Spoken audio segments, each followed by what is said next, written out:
You shall not sacrifice to the Lord your God an ox or a sheep in which is a blemish, any defect whatever, for that is an abomination to the Lord your God. If there is found among you, within any of your towns that the Lord your God is giving you, a man or a woman who does what is evil in the sight of the Lord your God, in transgressing his covenant, and has gone and served other gods and worshipped them, or the sun, or the moon, or any of the host of heaven, which I have forbidden, and it is told you, and you hear of it, then you shall inquire diligently, and if it is true and certain that such an abomination has been done in Israel, then you shall bring out to your gates that man or woman who has done this evil thing, and you shall stone that man or woman to death with stones. On the evidence of 2 witnesses or of 3 witnesses, the one who is to die shall be put to death. A person shall not be put to death on the evidence of 1 witness. The hand of the witness shall be first against him to put him to death, and afterward the hand of all the people.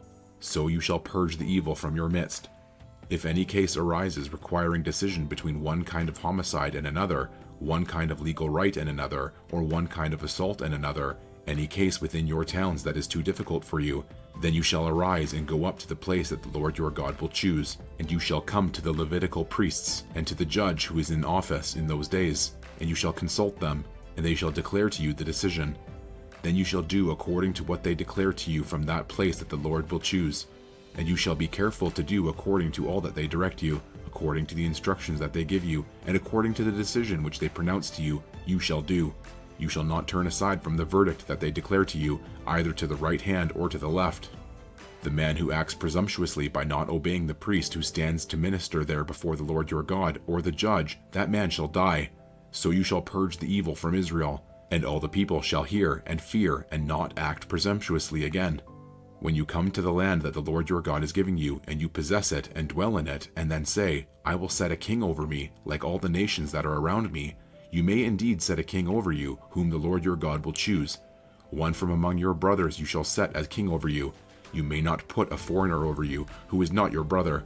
Only he must not acquire many horses for himself, or cause the people to return to Egypt in order to acquire many horses, since the Lord has said to you, you shall never return that way again.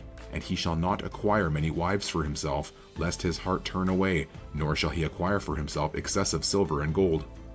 And when he sits on the throne of his kingdom, he shall write for himself in a book a copy of this law, approved by the Levitical priests. And it shall be with him, and he shall read it in all the days of his life, that he may learn to fear the Lord his God by keeping all the words of his law and these statutes, and doing them, that his heart may not be lifted up above his brothers, and that he may not turn aside from the commandment, either to the right hand or to the left, so that he may continue long in his kingdom, he and his children in Israel.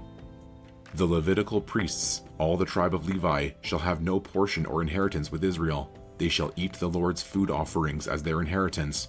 They shall have no inheritance among their brothers. The Lord is their inheritance, as he promised them. And this shall be the priest's due from the people, from those offering a sacrifice, whether an ox or a sheep. They shall give to the priest the shoulder and the 2 cheeks and the stomach, the first fruits of your grain, of your wine, and of your oil, and the first fleece of your sheep you shall give him.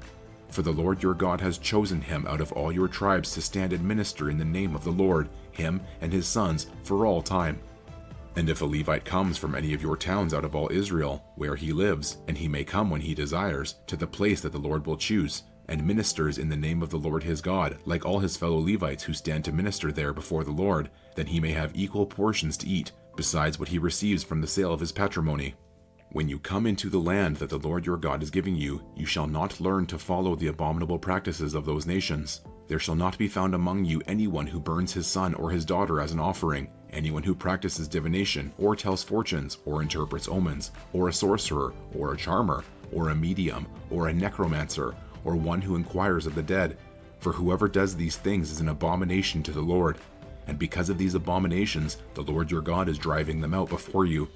You shall be blameless before the Lord your God, for these nations, which you are about to dispossess, listen to fortune tellers and to diviners. But as for you, the Lord your God has not allowed you to do this. The Lord your God will raise up for you a prophet like me from among you, from your brothers. It is to him you shall listen, just as you desired of the Lord your God at Horeb on the day of the assembly, when you said, Let me not hear again the voice of the Lord my God, or see this great fire any more, lest I die. And the Lord said to me, They are right in what they have spoken. I will raise up for them a prophet like you from among their brothers, and I will put my words in his mouth, and he shall speak to them all that I command him. And whoever will not listen to my words that he shall speak in my name, I myself will require it of him. But the prophet who presumes to speak a word in my name that I have not commanded him to speak, or who speaks in the name of other gods, that same prophet shall die. And if you say in your heart, how may we know the word that the Lord has not spoken? When a prophet speaks in the name of the Lord, if the word does not come to pass or come true, that is a word that the Lord has not spoken. The prophet has spoken it presumptuously. You need not be afraid of him. When the Lord your God cuts off the nations whose land the Lord your God is giving you, and you dispossess them and dwell in their cities and in their houses, you shall set apart 3 cities for yourselves in the land that the Lord your God is giving you to possess. You shall measure the distances and divide into 3 parts the area of the land that the Lord your God gives you as a possession, so that any manslayer can flee to them. This is the provision for the manslayer, who by fleeing there may save his life. If anyone kills his neighbor unintentionally without having hated him in the past, as when someone goes into the forest with his neighbor to cut wood, and his hand swings the axe to cut down a tree, and the head slips from the handle and strikes his neighbor so that he dies, he may flee to one of these cities and live, lest the avenger of blood in hot anger pursue the manslayer and overtake him, because the way is long, and strike him fatally, though the man did not deserve to die, since he had not hated his neighbor in the past. Therefore I command you, you shall set apart 3 cities, and if the Lord your God enlarges your territory, as he has sworn to your fathers, and gives you all the land that he promised to give to your fathers, provided you are careful to keep all this commandment, which I command you today, by loving the Lord your God, and by walking ever in his ways, then you shall add 3 other cities to these 3, lest innocent blood be shed in your land, that the Lord your God is giving you for an inheritance, and so the guilt of bloodshed be upon you. But if anyone hates his neighbor and lies in wait for him, and attacks him and strikes him fatally, so that he dies, and he flees into one of these cities, then the elders of his city shall send and take him from there, and hand him over to the avenger of blood, so that he may die. Your eye shall not pity him, but you shall purge the guilt of innocent blood from Israel, so that it may be well with you. You shall not move your neighbor's landmark, which the men of old have set, in the inheritance that you will hold in the land that the Lord your God is giving you to possess. A single witness shall not suffice against a person for any crime or for any wrong in connection with any offense that he has committed. Only on the evidence of 2 witnesses or of 3 witnesses shall a charge be established. If a malicious witness arises to accuse a person of wrongdoing, then both parties to the dispute shall appear before the Lord, before the priests and the judges who are in office in those days.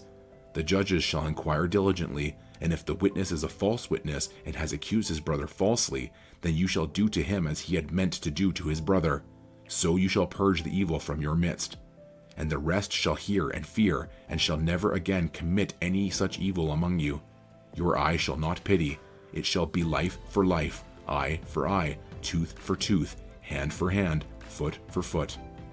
When you go out to war against your enemies, and see horses and chariots and an army larger than your own, you shall not be afraid of them, for the Lord your God is with you, who brought you up out of the land of Egypt.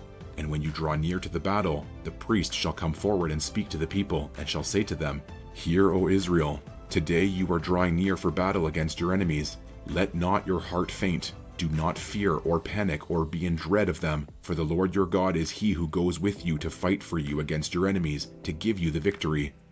Then the officers shall speak to the people, saying, Is there any man who has built a new house and has not dedicated it? Let him go back to his house, lest he die in the battle and another man dedicate it. And is there any man who has planted a vineyard and has not enjoyed its fruit? Let him go back to his house, lest he die in the battle and another man enjoy its fruit. And is there any man who has betrothed a wife and has not taken her? Let him go back to his house, lest he die in the battle and another man take her. And the officers shall speak further to the people and say, Is there any man who is fearful and faint-hearted? Let him go back to his house, lest he make the heart of his fellows melt like his own. And when the officers have finished speaking to the people, then commanders shall be appointed at the head of the people. When you draw near to a city to fight against it, offer terms of peace to it. And if it responds to you peaceably and it opens to you, then all the people who are found in it shall do forced labor for you and shall serve you. But if it makes no peace with you, but makes war against you, then you shall besiege it.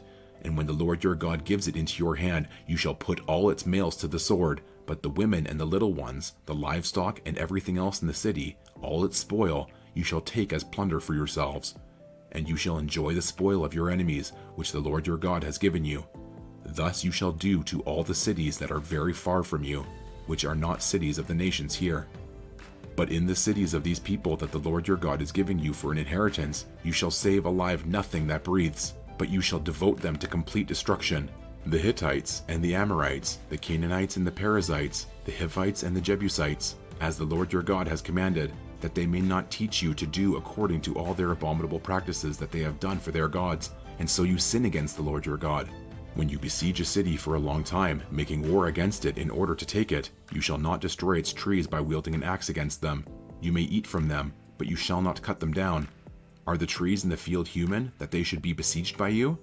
Only the trees that you know are not trees for food you may destroy and cut down, that you may build siege works against the city that makes war with you, until it falls.